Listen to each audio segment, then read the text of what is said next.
All right, guys. So I want to give you guys a quick demo on how to get this character broken down. So we're going to be working over three shapes: our circle, our triangle, and our square to accomplish this. Okay, so I'm going to create a brand new layer within Sketchbook Pro. We're not working in Photoshop. We're working in Sketchbook, or at least I am right now. But I'll make sure to demo in Photoshop how to get these same techniques down. So there'll be another demo showing the same thing, or how to adjust some of the settings to get you guys to do the same thing that I'm doing here in Sketchbook. The reason I use Sketchbook, it's just because it's more fluid. Just in my opinion, it flows better when I'm trying to get stuff down. So I'm gonna go ahead and start breaking down the model and giving you guys a better perspective on what I'm expecting when I look at your stuff, right? So here we go. So a quick character breakdown. The first thing I like doing is adjusting my pencil just a tad bit. That way it's not as thick. And then what I'll start doing is I'm not really worried about it looking exactly like the model. I'm more worried about, just getting the geometry to flow right. I'm not worried about getting, if it's a female model, her breast or any type of details in there, muscle structure.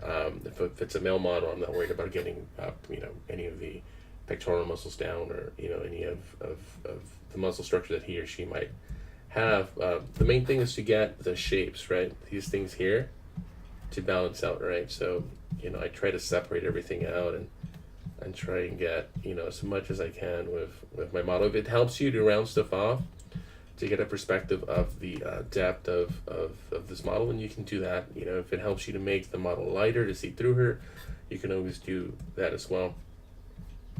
But the main thing is just to start capturing some of the little things that are going to make this model flow. Now, this model is wearing garments, so the main thing is to draw through them, right? So even if you overlap across and through that geometry, that's okay, because we're going to use that to kind of help us. And again, I had mentioned before, I'll cheat on the feet. If I can't see a foot, I'll do that. And it's just my assumption. I'm going to make an adjustment there because I don't like the way that looks. I'll make a cut and down to the foot, and I'll do the same thing over here with this foot. I'm not worried about adding any type of geometry for like the kneecaps or anything yet, but what I will do is draw through that, draw through this leg, draw down, break that there. And I add these little breaks to help me see how that geometry is going to flow. Now, for the foot, here at the bottom, what I'll do is I'll just bring that out, bring it across, cut it right down that center or closer to that ankle point, and then I'll add a loop to it. But even if it's not perfect, it'll give me enough of that geometry for me to start flowing with that. I'm going to work on the arms next to give you guys a better perspective of that. So for the arms, especially if I'm working right off of the model, what I like doing is giving myself placeholders. So I'll do that, another placeholder. Again, it doesn't have to be perfect. Then what I'll do is this.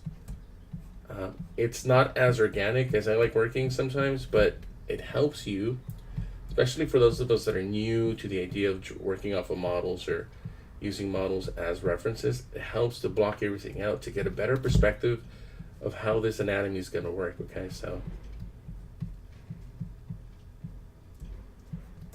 then I'll show you guys what I have here at the end. Okay, so I'll do that. And if I want to add, there's some indication here of her breast line. I can maybe add a quick line there, maybe a cut. And then this one can just stay as is. And then when I zoom out, the only thing I have left to do is the model's neck. So I'll zoom in a little bit. Then I'll go down, across. There's always a pinch in a neck. So meaning that the pinch is coming down this way. There's a taper, right? So you start wide and you go narrow at the bottom. And that pinch is going to help us get a better perspective to where the rest of that flow for the next is going to come in, right? So I'm going to do that. And then I like adding a secondary pinch to my models, but that's just me. Now this is what we have so far. Okay, I'm going to bring her back up, and then I'm going to hide her. We're going to have that. So then we have a good representation of our model. So I'm going to stop here.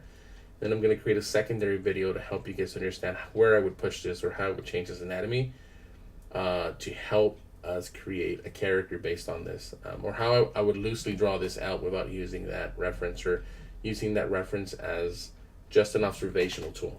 All right, thanks guys. So I'm going to stop here.